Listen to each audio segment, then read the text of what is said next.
Good morning, good afternoon, good evening, folks. Michael Zuber, one rental at a time, back with his good friend of the channel, content creator, host of a deep dive session on the 50-40-10, doing all kinds of amazing stuff on this channel, the one and only Stephen Dow. How you doing, sir? I'm good. And yourself? Good morning. I'm doing well. Do me a favor, get that marketing thing out of the way so we don't get in trouble. Thank you for remembering. Although I work very happily for Velocity Mortgage Capital, all the ideas and topics discussed on this channel are that of my own. So let's get to the first topic. Yeah. So number one is I really want to talk about what I see going on today in the mortgage and real estate market. I'm lucky enough to be in a position where I get a lot of people trying to buy their first home that are, following me now. And I obviously get a lot of investors, both new and experienced, with the one rental at a time brand, which is awesome. Shout out to them. But I'm really seeing a divergence. And I wanted to see you've done a lot of work in the mortgage industry for 20 years. You're obviously today focused on investors, but you've served owner ocs for, earlier in your career. Correct. Today, what I see, especially in the last 2 weeks with mortgage rates jumping all over the place and probably going up today, crazy. So if you like it, lock it is great advice. But owner ocs are almost they're being run over, right? It was 6.13% in mid-June, then it fell to 4.9 something, and probably going up from here. And then there's investors that I talk to and really follow, and they're just more smooth, right? They may be, stressed out, but you can't tell, because again, I think interest rates for investors, it's just one line on or one cell in a spreadsheet. And they're like, hey, if it cost me 5, great. If it cost me 9, great. I'm just looking for a certain yield. What are you seeing today in the mortgage industry? Because I know you got a lot of buddies out there who probably were doing a great refi business now that are now starving. So what do you see going on out there? Well, I mean, you can see firsthand, even on say Facebooks or other forums or social media, where now a lot of people in the past weren't posting anything on Facebook as far as what they do with friends or family. Now all of a sudden, a lot of these people are doing that now. So you just look at the signs and you look at the trends, and so the drop in transactions is just like you said, falling off the cliff. A lot of people have had to pivot.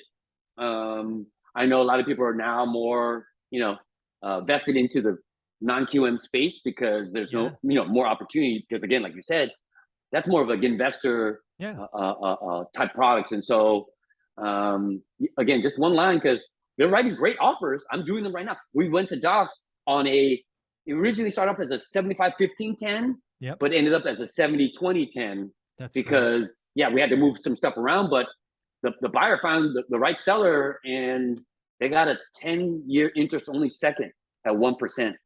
Wow. So they're doing the work for sure.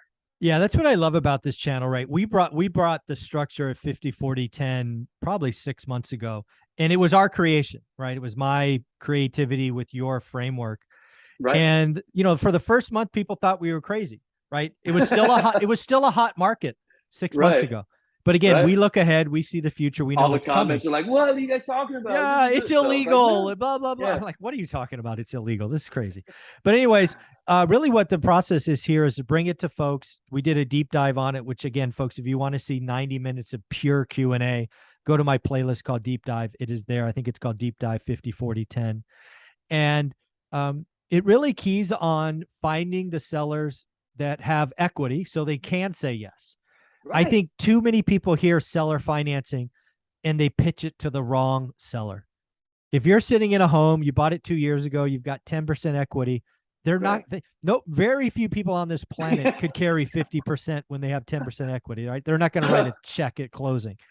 So, so you've got to understand the framework. You've got to understand, can the seller say yes, which is kind of the first stick. And then if they can say yes, a lot of them won't. And then if they're going to say yes, you have to sell through an agent. So this is a process, repetition, get comfortable. But the market, I want people to hear this without question, owner occ or investor.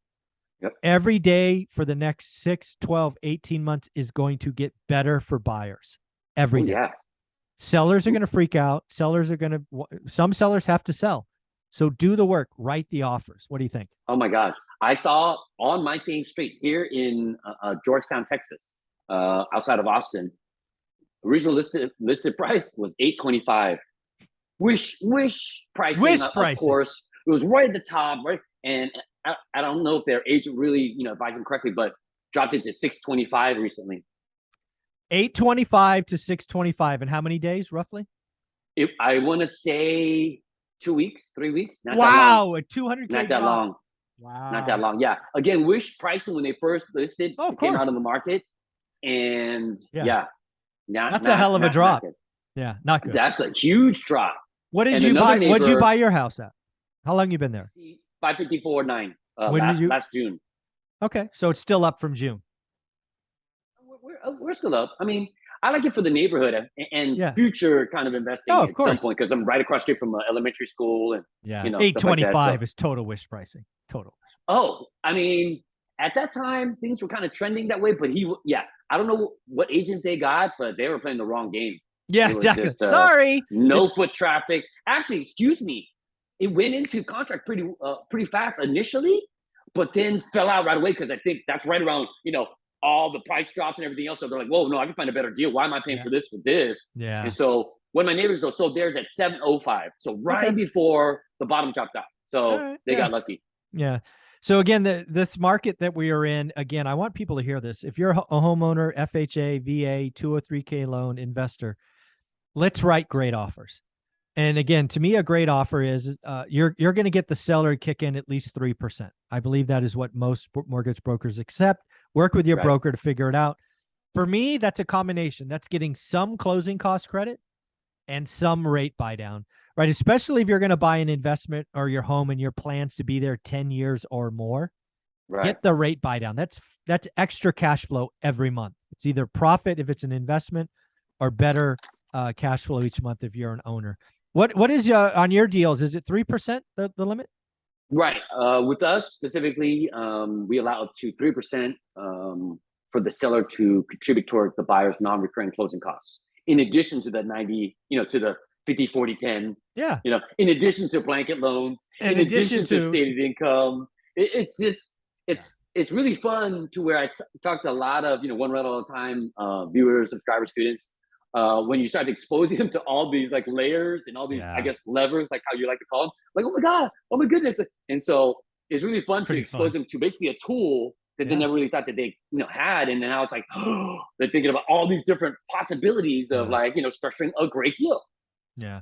So at a minimum, folks, everyone needs to get 3% closing costs. I think you should work with a professional broker like Stephen Dow to figure out how to use that 3%. Sometimes it's rate buy down. Sometimes it's closing cost credits. We are going to do a video number 3 today. I'm going to pull up a spreadsheet and show how small little tweaks can take a 2% deal to a 6% deal with these kind of tweaks. So pay attention to that one. We will go through the spreadsheet together. It's something I did with my students, but I want to give it away here on YouTube. Stephen, if somebody wanted to reach out, work with you and see what's possible and how best to use the 3% seller credit, how should they reach out? Well, again, I am a licensed broker out of California, but I think you were referring to me as far as like, if you want to deep dive, contact a lender, I guess, in the case of how I can structure the deal for my loan programs. But again, SDAO, SDAO at velocitymortgage.com. In the subject line, please put the acronym ORAAT. In the body of the email, brief description, maybe what you're looking for.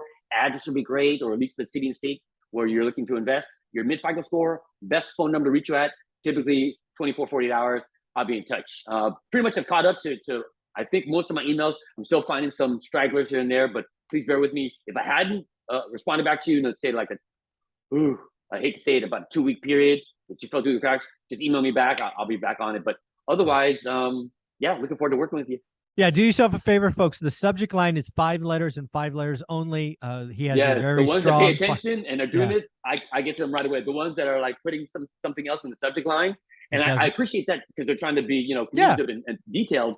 But unfortunately, that firewall is set up so high, we get bombarded with like daily, cyber attacks. It's just crazy. So IT's got their hands full every single day. So they'd rather be safe than sorry. Of course. Usually there's the quarantine list that's this huge that I got to go through and boom, boom, boom, boom. So it makes it a lot easier to find ORAT and just pop up everything, just switch them over instead of like, junk. Okay, there's one, and then read the whole thing. So this is how things fall through the cracks, folks. Do yourself a favor, work with Stephen, ORAAT in the subject line. That is it. 5 letters.